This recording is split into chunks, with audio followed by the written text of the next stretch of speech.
Welcome back, Highlanders, to part 3 of Chapter 4, and we're going to kick it off with this idea of positive externalities.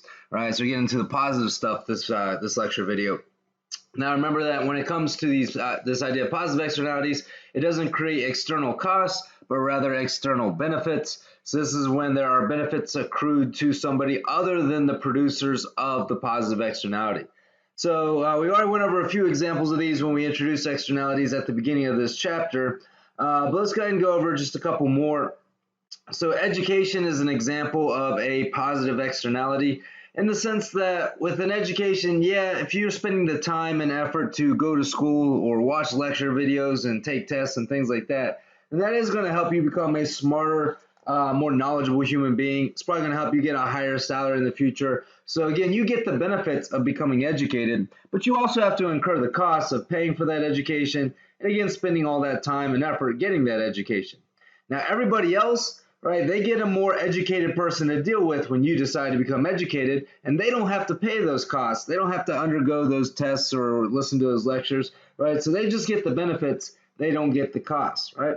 Again, they benefit from a more educated person to talk to. They benefit from a more educated person out there making decisions and voting and doing all the things that we'd hope somebody would become educated to do. Right. So again, we benefit from being around more educated people in terms of benefiting from the innovation that they may create, even though we don't have to necessarily undergo the cost of getting that education. Right. So again, when you become educated, you're providing a positive externality for other people. Another example of that is the one that we've talked about, and one that's certainly pretty popular today, and that is the idea of getting a flu vaccine. Right, again, when you go and get the flu vaccine, you bear the cost of getting that vaccine by having to pay for it and sitting around in the waiting room with all those sick people and then enduring that painful injection. Right, now, you also get the benefit of being less likely to get the flu that year, but everybody else around you, they also get that benefit of being less likely to get the flu from you, right, even though they didn't have to bear any of the costs of getting that vaccine. So once again, the producer of this activity, they get both the benefits and the costs. And if the costs outweigh the benefits, they may choose not to do it. And that's very unfortunate for everybody else because we only get the benefits of this activity whenever it is produced. And finally, in the same way that raising cows next to corn that those cows might eat could be an example of some negative externalities happening, right? Raising bees next to flowers or fruit trees that those bees pollinate is an example of a positive externality that could happen, right? So if you are a beekeeper, then you raising bees near the flowers, again, that these bees like to pollinate is a good thing, not only for the bees, but for the flowers themselves. Right? Again, you bear the cost of raising those bees. You also get the benefit. Everybody else gets the benefit, though, of the pollination that those bees undergo. So with that in mind, right, with positive externalities, you have this idea of a marginal social benefit, which is equal to the marginal private benefit, or the marginal willingness to pay, which is represented by the demand curve, plus the marginal external benefit, which is that benefit created to all those non-consenting third parties, or again, those individuals who are no part of that decision. So the marginal social benefit is what we care about from a society standpoint. The marginal private benefit is what we care about from an individual standpoint. So when you decide to get your flu shot, you're going to compare the marginal private benefit to those marginal costs, right? You're not necessarily going to consider that marginal external benefit that gets added to it to create the marginal social benefit, which is why, unfortunately, there's probably going to be less of this stuff out there than we'd like there to be because you're just not considering the benefits that you're creating for everybody else, right? So again, when it comes to raising bees, there's the marginal private benefit of doing so in terms of what you get out of it, right? But then there's that marginal external benefit of the pollination that's occurring, right? You add those two together and you're going to get the marginal social benefit. So let's go ahead and graph out these positive externalities. Again, I'm going to exit the full screen mode so I can use some different colors here. So we're just going to draw a general graph here first, and we'll do some math a little bit later on. If you kind of understood what was happening in that negative externality graph, it's not a lot different. There's a few key changes here. So again, we're going to look at price and quantity. And once again, you have an upward sloping supply curve. You're going to have a downward sloping demand curve. And where the two intersect,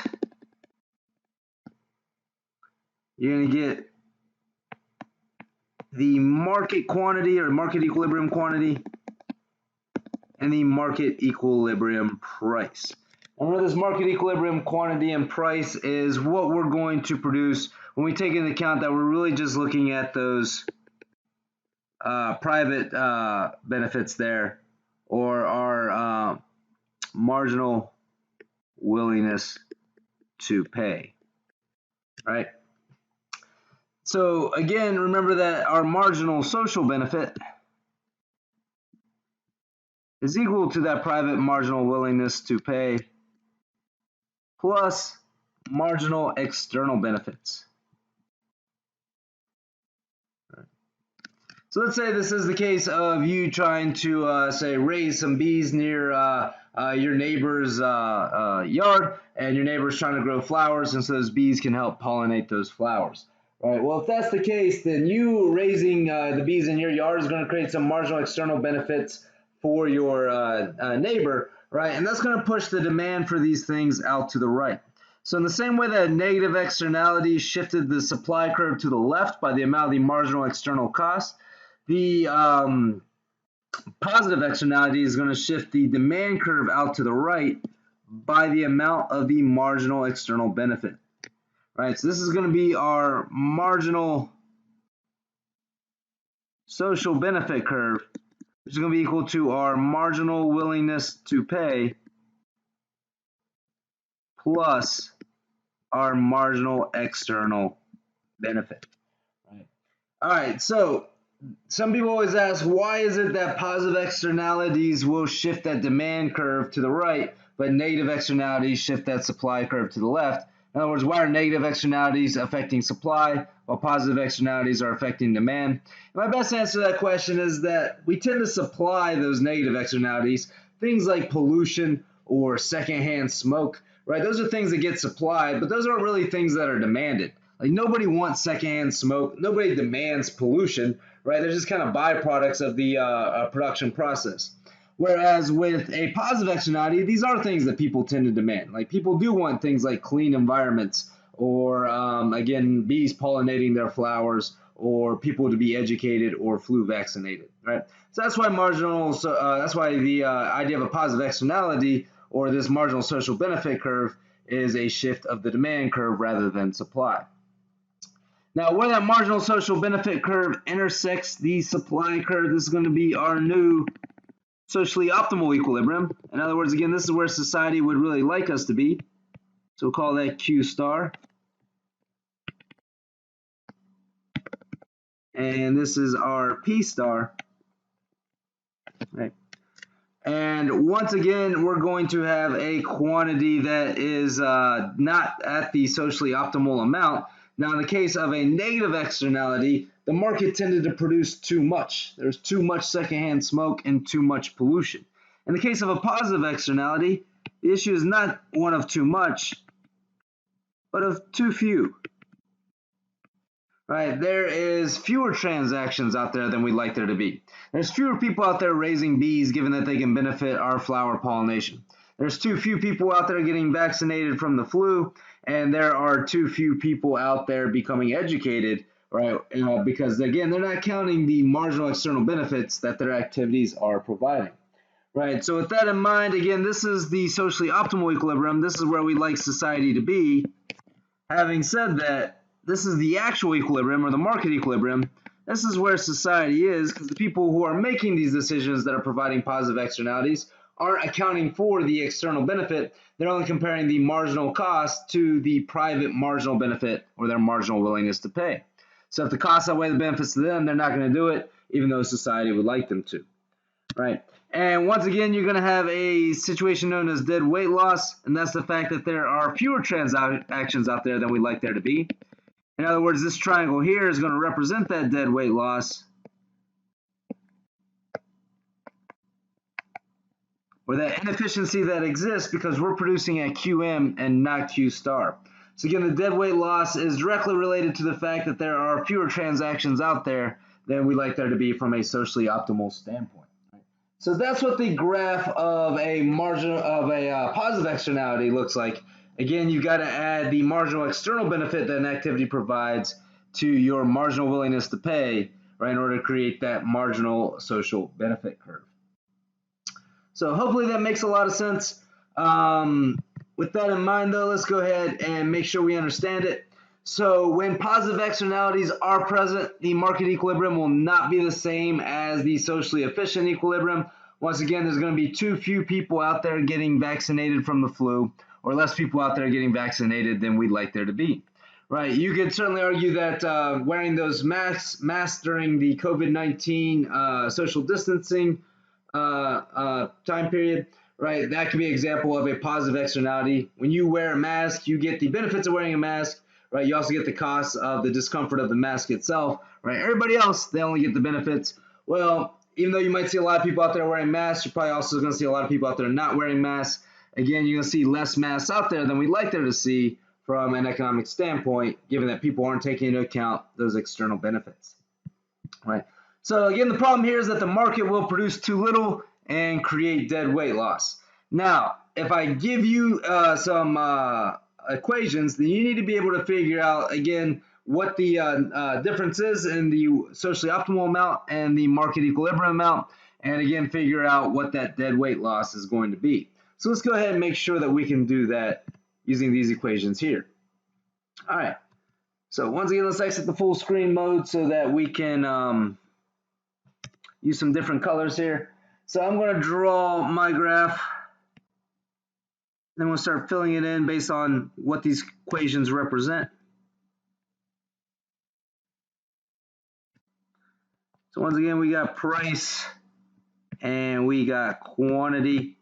Right, now, again, we're going to have to be very specific about where we start to draw this demand curve. So where does the demand curve start? Remember, we started the demand curve at a point where Q is equal to 0, right? So again, if we set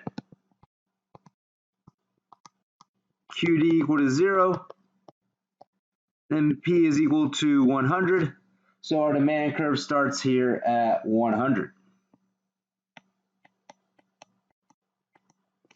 So you have a downward sloping demand curve that looks something like this.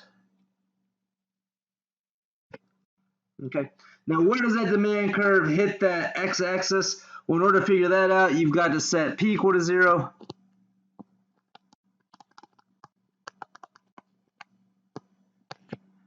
And then solve for Q. So if we set P equal to 0, then we just move that 3Q to the other side, and then we divide both sides by 3, so Q is equal to 33.3. Now we also need to figure out where that supply curve starts. So remember, in order to do that, then we've got to set our QS equal to 0. And if we do that, we can figure out that price is equal to 20. Right, so we can go ahead and start drawing in that supply curve, starting out right here at $20.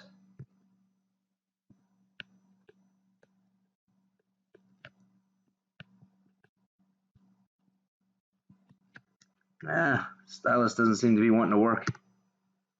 Let's try to draw that again.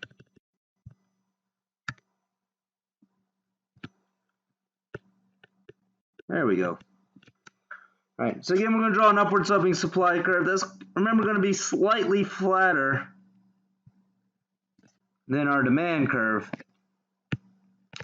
due to the fact that that supply curve has a plus 2 QS, whereas demand is a negative 3 QD. So again, that demand curve is going to be slightly steeper, or that magnitude is going to be slightly stronger. All right, so remember, this demand curve represents our marginal willingness to pay. So whenever you see demand, when you're trying to do these externality type problems, a marginal willingness to pay is what you want to think about. And again, we can figure out where the market is currently operating by figuring out that market equilibrium. And this is going to be our QM and our PM.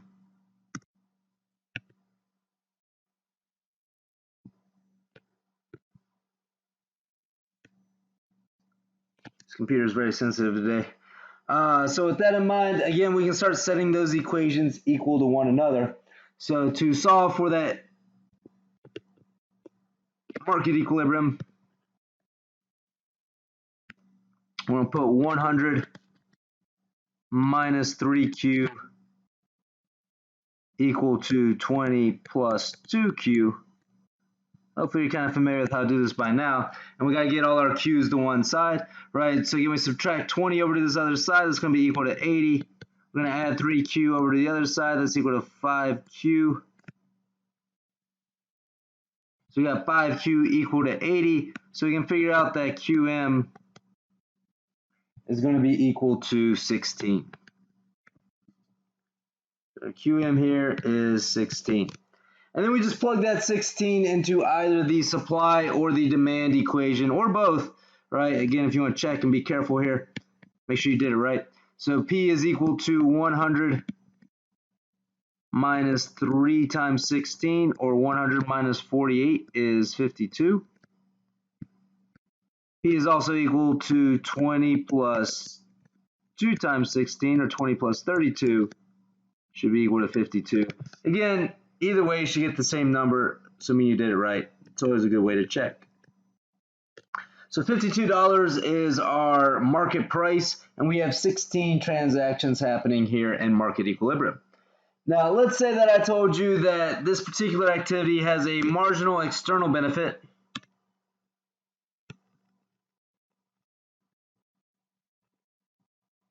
equal to $20. So every time one of these things gets produced, it's going to create $20 worth of benefit to the rest of society. Right. If that's the case, then again, this is something that's going to shift this demand curve out to the right and creating what we call that marginal social benefit curve. So remember, our marginal social benefit curve is equal to that marginal willingness to pay, or your demand curve, plus your marginal external benefit. Right, so in this particular case, it's going to be equal to 100 minus 3Q plus that 20, which is your marginal external benefit. So now that's equal to 120 minus 3Q.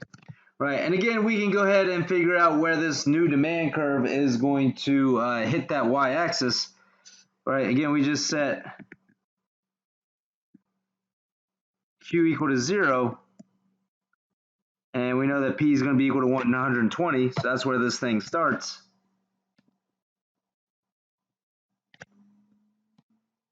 You can have a downward sloping demand curve looking something like that.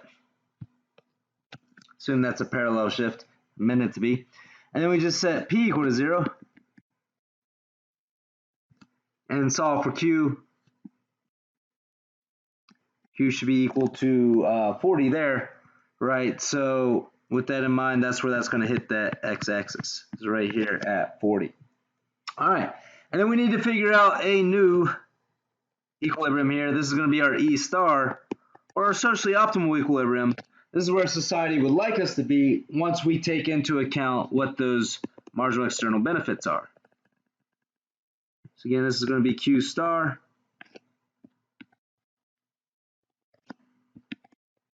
And this over here is going to be our P star. And once again, we can kind of figure out what this is.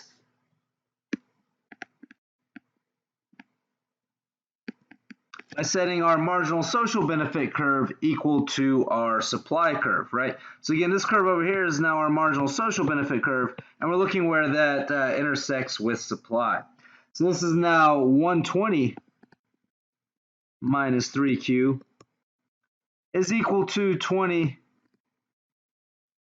plus 2Q. Again, we can subtract 20 from both sides, so this is going to give us 100. And this is going to be equal, add 3Q over to the other side, equal to 5Q. So we know that Q star is equal to 20 in this case. All right.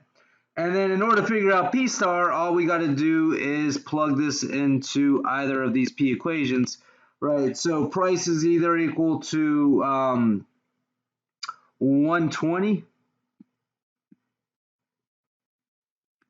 minus 3 times 20, which is equal to 60, or you can plug it into the supply equation, and that's going to be 20 plus 2 times 20. Either way, you get 60.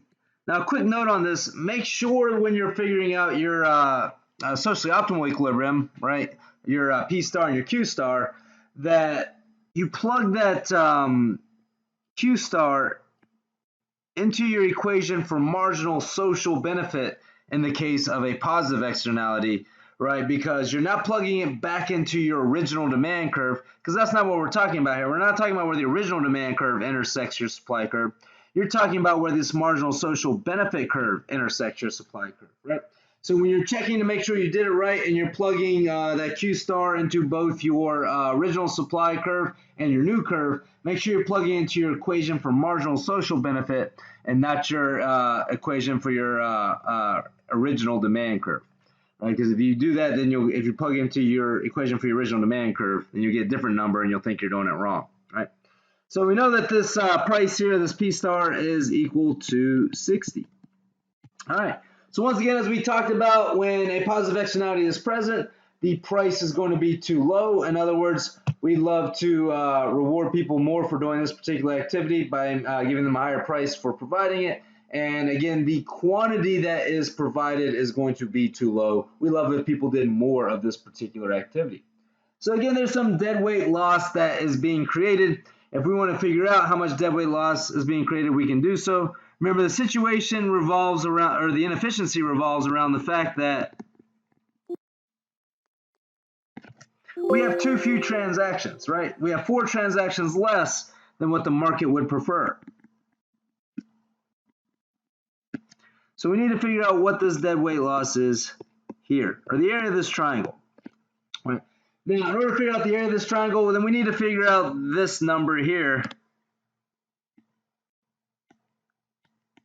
In order to figure out that number, then we need to plug that QM of 16 into our new marginal social benefit equation, right? So again, if we plug in that QM into our MSB equation, then we'll be able to figure out that number.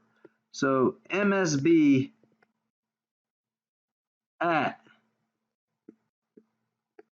QM equals 16 is what we're going to do to figure out, again, the height of that particular triangle.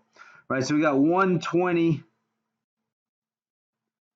minus 3 times 16, or 120 minus 48 is going to give you 72,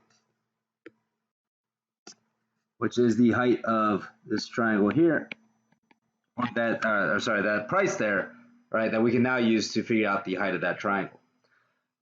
So again, if we're going to calculate out that dead weight loss,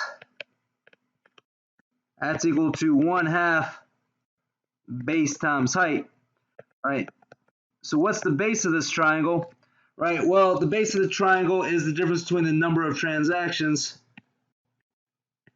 right? So again, we have 4 too few transactions out there that's contributing to this inefficiency. And then the height of this triangle is this difference here between 72 and 52, or that $20. Again, the exact amount of that marginal external benefit. Right, so the deadweight loss equals 1/2 of 4 times 20, or 1/2 of 80, which is equal to 40. Right, so again, that is the way that you would do this problem and figure out what the deadweight loss is in this market that contains a positive externality. Key differences between this and our negative externality is, again, we're going to add the marginal external benefit to the demand curve, whereas with a negative externality, we added the marginal external cost to the supply curve. Other than that, the mechanics and the math are pretty much the same. So if you can do that previous problem that we did with negative externalities, then you should be able to do this problem here with positive externalities. Right. So hopefully that made sense to you. Again, if not, feel free to shoot me any questions through email or those Zoom office hours. Right, let's go ahead and keep on rolling here. So we talked about the potential solutions to a negative externality as well as the problems to those solutions in those previous videos. Let's talk about the potential solutions to a positive externality. And you guessed it, one of those potential solutions comes from our man A.C. Pagoo, and that is the idea of a Peruvian subsidy. And that is just a subsidy for an activity that is in the exact amount of the marginal external benefit that is being created.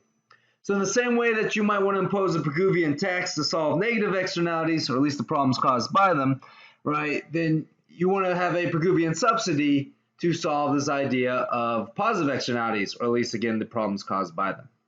So remember the Peruvian tax, you want a tax that is exactly equal to the marginal external cost being created by the activity. For a Peruvian subsidy, you want a subsidy that is exactly equal to the marginal external benefit that is being created.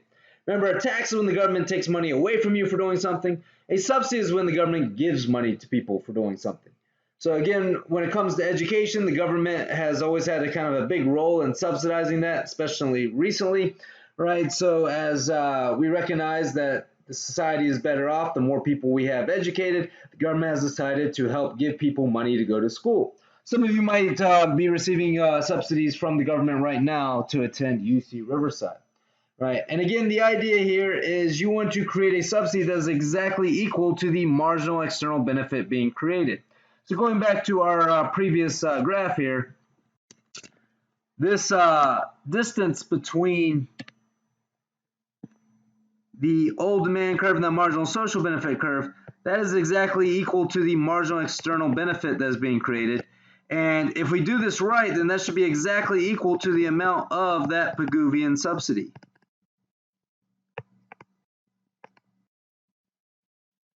Meaning if somebody going to school creates $1,000 worth of extra benefits to the people around them, then the government should give that person a $1,000 check or subsidize their schooling by $1,000, right, in an effort to help us reach that socially efficient or socially optimal outcome, right? So again, if we subsidize this activity, then that's going to increase demand. If you give people money to do stuff, they're going to do more of it.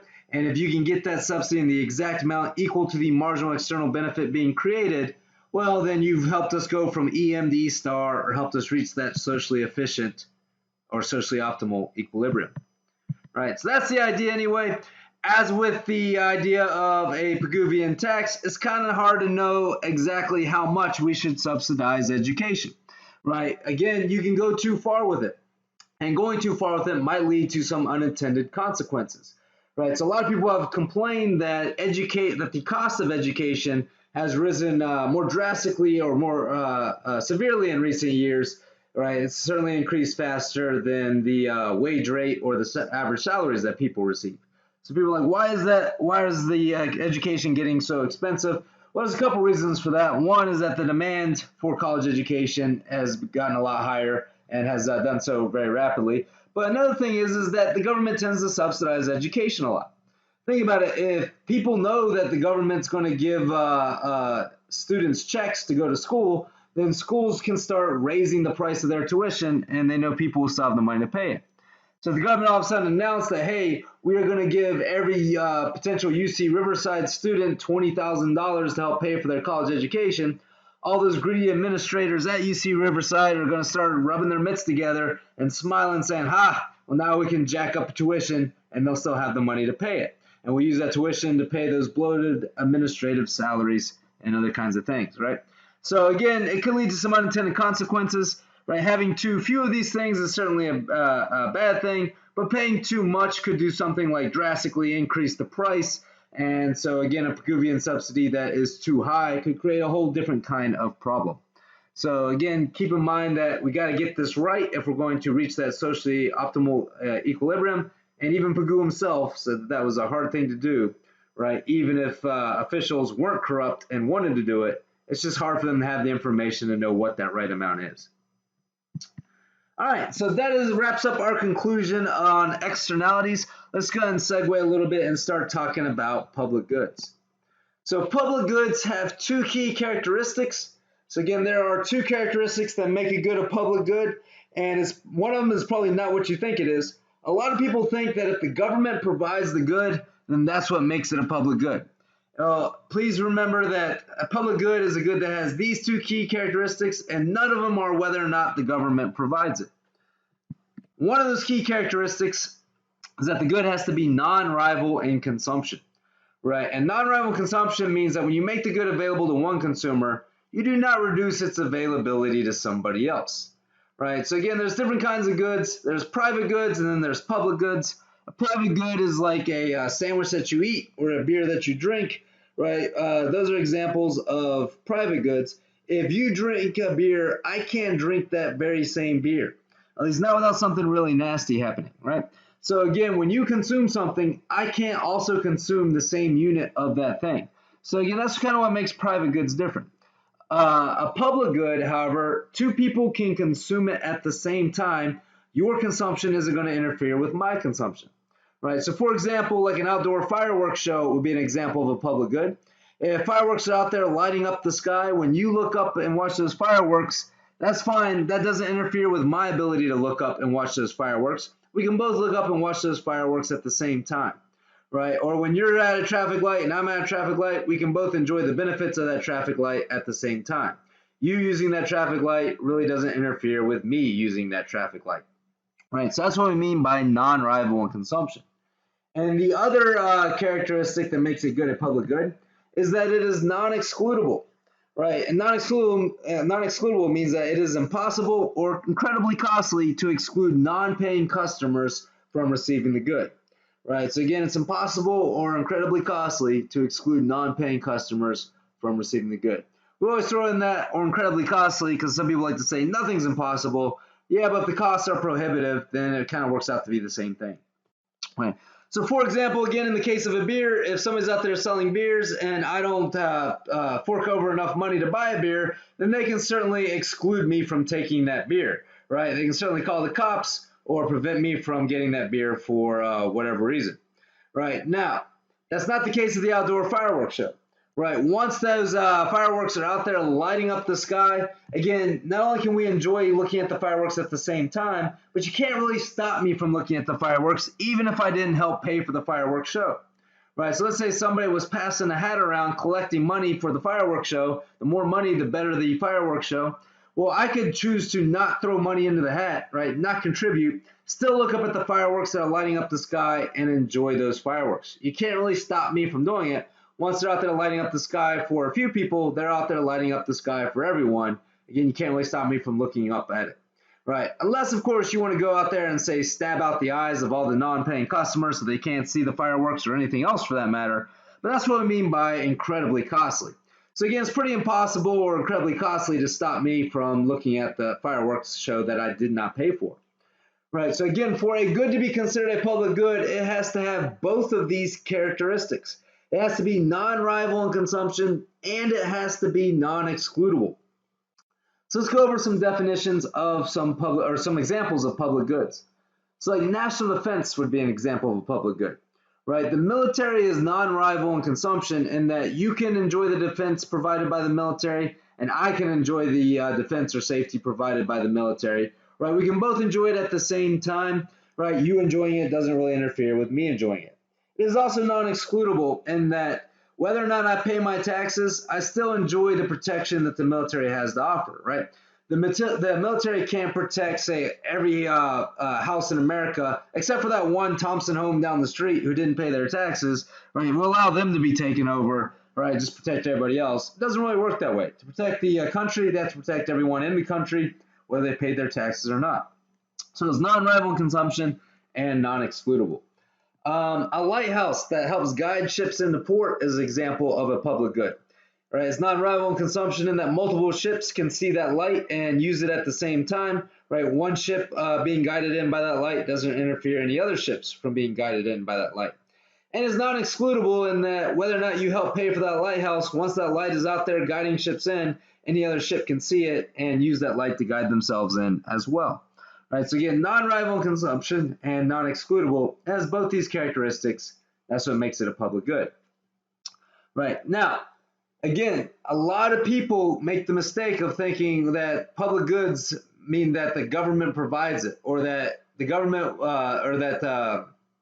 in order for a good to be a public good, the government has to provide it. And that's not necessarily the case, right? So, for example, something like education, is that a public good? Right. Well, the government provides education. We try to make it mandatory that everybody go through at least K through 12 years of schooling there, right? So kindergarten through 12th grade. However, Education does not meet these two key characteristics. For example, education isn't non-excludable. You can exclude someone from receiving education. If you've ever been suspended or expelled from school, right, then you realize that education is excludable. Right, so again, education isn't non-excludable. You can exclude people from receiving that education through that suspension or expulsion. Try not paying your tuition at UC Riverside and see if they can exclude you from receiving that education. Right, they certainly can. So because education isn't non-excludable, because it is certainly something that you can exclude people from getting, then it is not a public good. That doesn't mean that the government necessarily shouldn't provide it, right? It just means that, again, it's a private good that happens to be provided by the government. Right. Healthcare is another example, right? You can exclude somebody from receiving healthcare, right? There are certainly laws out there that says the hospitals are not allowed to turn people away who are in critical condition. Having said that, if you stop paying your hospital bills or your doctor bills, right, hospitals tend to stop treating you, right? So it is something that is excludable and therefore not necessarily a public good. Right. So again, the government provides education and healthcare in some regards, right? However, both of those are still not necessarily public goods, right? So again, to be a public good has no bearing on whether or not the government provides it. It has to have these two key characteristics. All right. So let's talk real briefly here about the different types of goods that are out there, right? Because I want to make sure that we have a handle on what makes these goods different. So if a good is both rival and excludable, meaning you can exclude people from using it and one person's consumption interferes with somebody else's consumption, then we call that a private good.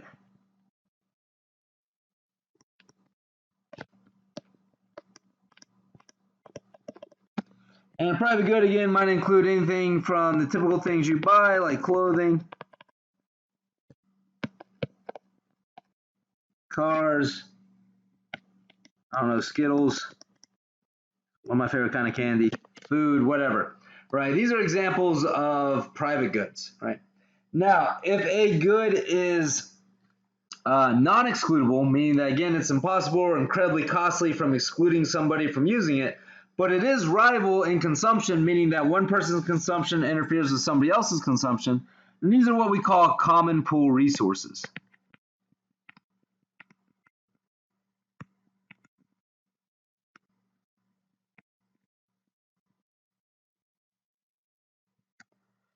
And common pool resources are things like ocean fishing.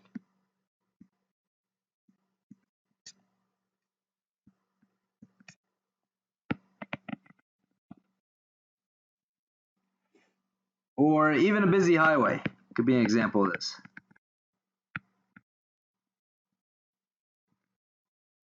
Right. So again, in the example of ocean fishing, it's not excludable in the sense that it's too costly to monitor every fish that every person pulls out of the ocean.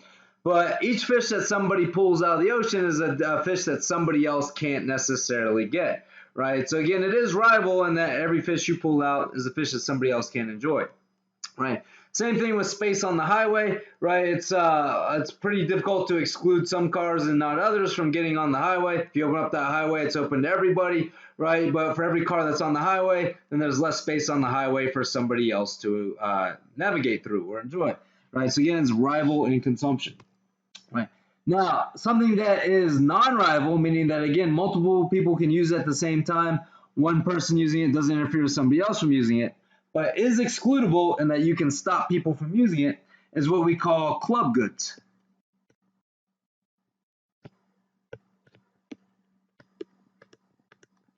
And some example of club goods are things like internet use,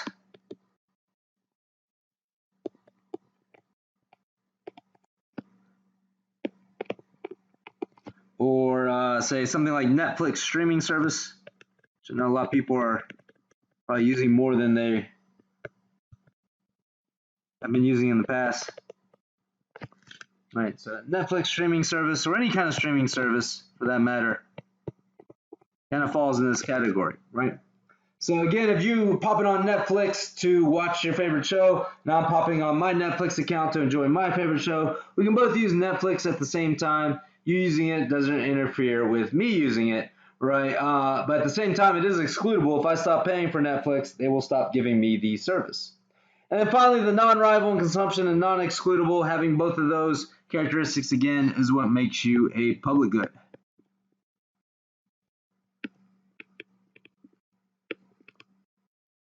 Right. And again, this could include things like the national defense that we talked about.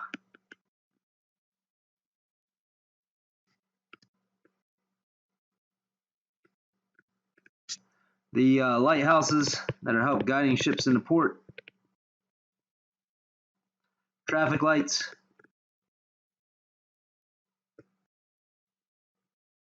Might be another example, right? You can get esoteric with it. Things like sunsets or beautiful views, right? These might be examples of things that you could call public goods, but non-excludable and non-rival in consumption. All right, so let's continue on here.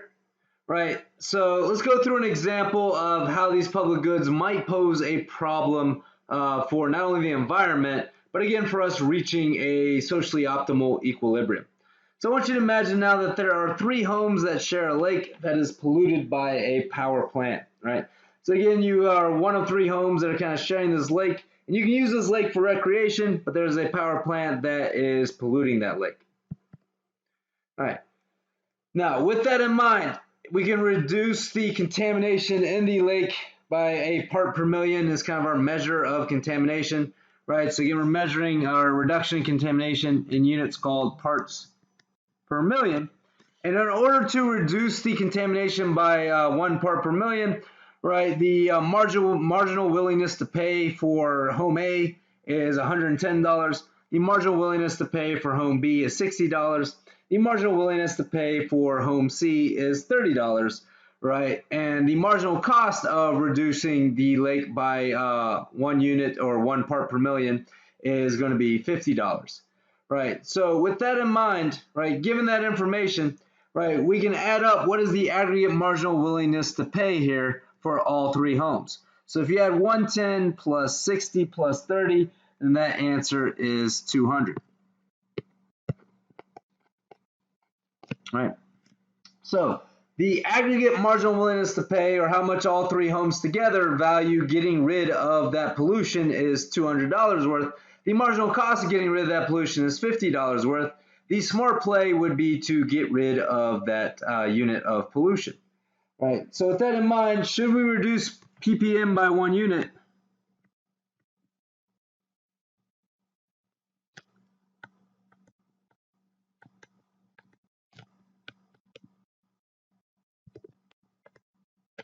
Well, let's take a look.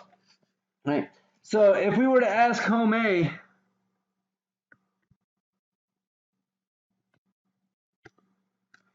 would you be willing to reduce that ppm by 1 unit?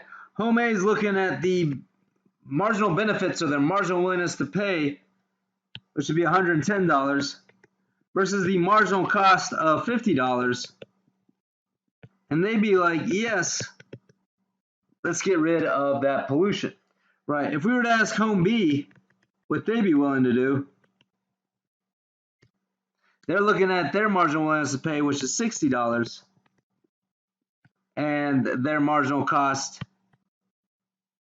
of $50. They're going to say yes, I'd be willing to pay to get rid of that pollution if asked. And then home C, right, their marginal willingness to pay is $30. Again, the cost or marginal cost of getting rid of that pollution is $50. So the marginal cost outweighs the marginal benefit to them. They'd vote no. Either way, though, you'd have at least 2 homes willing to pay to get rid of that pollution, right? So they'd probably agree to pay that amount and get rid of that pollution, right? So in other words, you definitely get that first unit reduced, right? Now, if we wanted to reduce the contamination of the lake by 2 parts per million, well, then what's the cost of getting rid of that second part per million? Well, the marginal cost of doing so is $65. The marginal willingness to pay for home A and the marginal willingness to pay for home B and the marginal willingness to pay for home C are all listed there respectively, 85, 35, and 20. right, we can add those up and we'll get 140.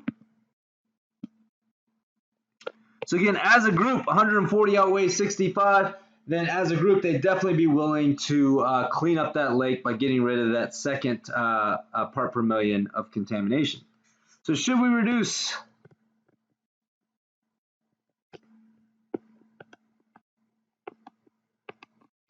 ppm by 2 units is now that question. Well, again, if you're asking home A, would they be willing to do it? Well, the marginal willingness to pay for home A of getting rid of that second unit is $85. Again, the cost is $65. The benefits outweigh the cost to them. They'll still say yes. Now, home B is looking at this and they're like, my marginal willingness to pay to get rid of that second unit. Oop, didn't mean to do that. There we go, back into it. So our marginal willingness to pay of getting rid of that second unit is $35. Our marginal cost is $65. They're going to do what the home C did in our first example there, and they're going to say no. Right. And then home C, they're only willing to pay $20 to get rid of that second unit of contamination there. Again, less than the marginal cost for them. Again, they're also going to vote no. However, if home A is still willing to pay for that contamination to be removed, then it will still be removed, right? So both home A and home B said yes to removing the first unit of contamination. So home C said no, but remember, they get to share the lake, and that lake is an example of a public good in that it is non-excludable and non-rival in consumption. So home C kind of gets the free ride off of home A and B, right? They're willing to pay for that first, to get rid of that first unit. Home C not willing to pay for it, but yet they still get a cleaner lake to go play around in. Now, when it comes to removing that second unit, home A still says yes. So if you ask them individually, they'll still be willing to pay for it, and you'll have it cleaned up by that second unit.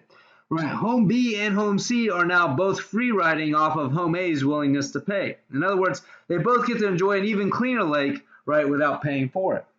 Now let's get into this third unit of reduction here, right? So if we want to reduce this by 3 units, again, home A is willing to pay $70, home B is willing to pay $10, and home C is willing to pay $15. If you add that up, that comes out to $95. Now the marginal cost of getting rid of that unit is exactly equal to $95, meaning that if we add up their aggregate marginal willingness to pay, then yeah, it looks like all 3 homes added together would be willing to clean up the lake. However, again, they're not going to be added together. They have to make this decision individually. So let's take a look at what would happen. So should we reduce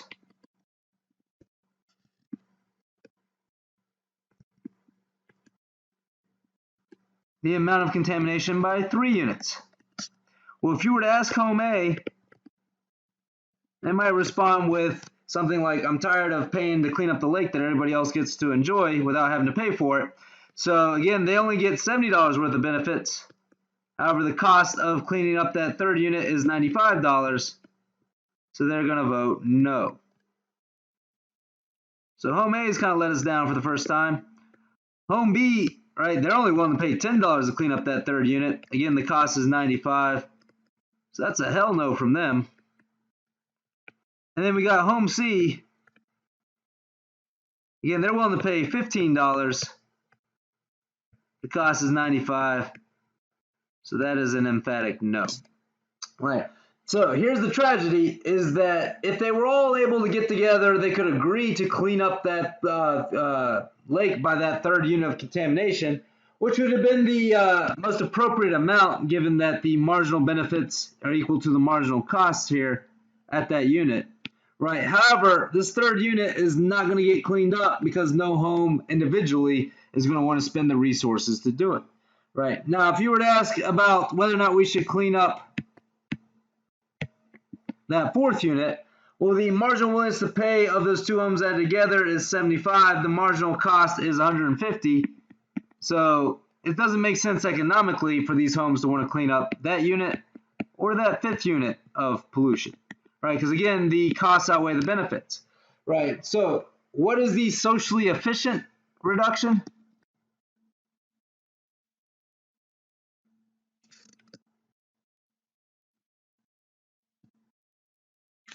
The socially efficient reduction of pollution is 3 units, right? However, what is the actual reduction we're going to see?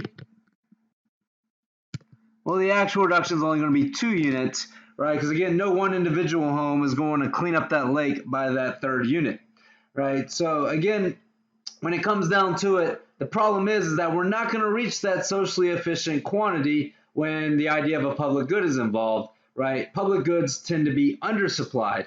For example, the cleaning up of the lake, we only clean up by 2 units when we really like enough cleaning to clean up 3 units worth, right? So again, you're going to have less out there than society would like. Right. So the reason why this problem exists is because this idea of a free rider, which was home C in the first question, and then home B and C in the second question. Those are free riders are people or persons who receive the benefit of a good without paying for it, and that's the real problem with public goods, because multiple people can use it at the same time, and because you can't exclude anybody from using it, then you have a situation where people can enjoy the good without paying for it. So why would you pay for it? You let everybody else pay for it, and then you'll just enjoy the benefit of it. But if everybody lets everybody else pay for it while still trying to enjoy the benefit of it, then you're not going to have enough money to go around to provide the amount that everybody wants. So the problem with public goods is that the presence of free riders tend to cause those goods to become undersupplied, or again, you're going to have less of it out there than we'd like, right? So with that in mind, again, there's this issue with public goods that it's going to result in less being provided than what would be the socially efficient amount or the socially optimal equilibrium. All right, so what are some solutions here to public goods? Right, well, in the case of this lake example, you could always have a private agreement, and in the case of homes near a lake, that would probably be in the form of what's called a homeowners association. Right, so if you're ever in the market and you're out there trying to buy a house, then one thing that you always want to look for is the HOA fee. Right, so a homeowners association fee is an amount that you're going to pay probably monthly, right, that the homeowners association is going to use to do things like keep the neighborhood in good repair, right? So like clean up the lake or make sure that the community garden is well taken care of. Whatever resources the neighborhood shares has kind of a public good. A homeowners association fee is supposed to help contribute to that, right? So your monthly payment for a house could certainly be a whole lot higher if it's got an expensive HOA fee attached to it, right? So again, if that's not something you're into, you want to look in neighborhoods that don't have an HOA fee at all, right? However, if you like the idea of somebody kind of looking after these public properties that are part of your neighborhood, then you might want to go into a neighborhood that does have a homeowners association, and that's the fee that you're willing to pay. Right? So you can always do this with private agreements. However, in the case of, say, a large public preserve or a lake or something like that, more often than not, right, it is taken care of through direct government intervention. So one way that public goods get provided is the government just forces people to pay for it through taxes. So if we knocked on everybody's door and we asked them to give as much money as they'd be willing to pay to support, say, our military or our police officers, then again, chances are people wouldn't pay as much as they would normally like to, because they're thinking, my neighbor will go ahead and pay a lot. I'll free ride off their payments. In other words, I'll still enjoy the protection of the police and the military without having to pay for it. But if everybody thinks that way, then again, you're not going to have enough money provided to get the adequate level of protection that people desire. So the way that the government steps in and solves this problem is they're just going to force you to pay through taxes. They're going to take your money they're going to take your money out of your paycheck whether you like it or not, and go ahead and provide the level that they think is sufficient. And then a third potential solution is that private markets can provide a public good by tying it to a private good. So whenever possible, if we can tie a public good to a private good, then that's one way that we can ensure there's an optimal amount. So some examples of this is like radio broadcasts are an example of a public good. When a radio broadcast is out there, right? Everybody can listen to it at the same time. You tuning into a radio station on your radio doesn't interfere with me listening to that same radio station on my radio, right? At the same time, it's not excludable, right? The radio, once it's broadcasting out there for everybody, you can't really stop somebody from tuning in and listening to it, for the most part anyway. Right, well then, one way that we've overcome this problem to make sure that there are enough radio broadcasts out there for everybody is we tie it to advertising space, right? So again, the radio broadcasts are tied to something that is excludable, and that is whether or not your advertising can be put on that radio station, right? So again, the radio stations that get the most listeners are the ones that have the most expensive advertising space, and in that way we can ensure that there's the right amount of radio broadcasts out there. Another example of this is that we make sure that there's enough lighthouses out there to guide our ships in by charging people docking fees. So there is a limited amount of space at the dock, and you can enforce whether or not somebody pays the fee when they dock their ship at your port there. So one thing that we can do to make sure that there's enough money to support our lighthouses is we charge people who use that lighthouse or use the light from that lighthouse to guide their ship into the dock. Right, whenever they pull their ship in, we charge them a docking fee, and then we use that docking fee to help pay for the maintenance and repair of that lighthouse. Right, so again, by tying a public good to a private good, we can ensure that an adequate amount gets provided. All right, so with that in mind, that is it for this chapter. Understand how negative externalities impact the market. Remember that when it comes to negative externalities, right, a market that involves a negative externality will produce an output that is too high at a price that is too low. Right, be able to give an example of a negative externality and graph out that inefficiency being created by those marginal external costs. Again, be able to calculate what the deadweight loss is that's being created by that marginal external cost. Know the potential solutions for those negative externalities. We talked about Peruvian taxes, right? Again, it's kind of hard to know exactly what that right amount is, and you can certainly go too far, but that's a potential solution.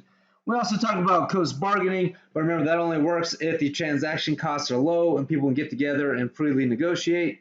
And then we also talked about private property rights and regulations, right? But again, that, with regards to private property rights, they do have to be enforced, and that can be a difficult thing to do, right? Understand how positive externalities impact the market. Again, in case of a positive externality or those marginal external benefits being created by an action, then you're going to have an output that is too low. And again, people are going to be given a price that is too low for performing those particular activities. Again, be able to give an example of positive externality and then graph out that inefficiency being created by the presence of those marginal external benefits, or essentially what we just did in our lecture today. Know the potential solutions for positive externalities as well as the problems associated with those solutions. Again, in the case of a positive externality, we can just subsidize this activity through those Peruvian subsidies. Once again, it's hard to know exactly how much that Peruvian subsidy should be. And again, you can go too far with it. If you over-subsidize something, you can drastically raise the price of it to a point that is above what the socially efficient price would be. And then be able to define a public good and give examples of public goods. Remember, a public good is not necessarily a good that's provided by the government. The government provides both public and private goods, right? But a public good has two key characteristics. It is non-rival in consumption, and it is non-excludable. That means multiple people can enjoy the public good at the same time, and it is impossible, or at least incredibly costly, to exclude non-paying customers from using the good. Right, again, know the problems caused by the public good, and that is that it tends to be undersupplied because of these free riders who want to enjoy the benefit of the good without paying for it. And then, of course, there are some potential solutions to public goods, right? Private agreements, for example, a homeowners association. There's also the government getting involved through just charging people taxes or collecting taxes to pay for what they would think is a sufficient level of that public good. And then again, tying a public good to a private good is kind of a unique and creative way to make sure that there's enough of that public good being provided. Right, so with that in mind, that is it for a very lengthy Chapter 4. Right, hopefully it wasn't too difficult for you, but if you have any questions, feel free to shoot me those emails or come visit me during those Zoom office hours. We're going to keep on going with the math and graphs in our next chapter, Chapter 5, but until then, stay safe and healthy, and let me know if you need anything. Take care.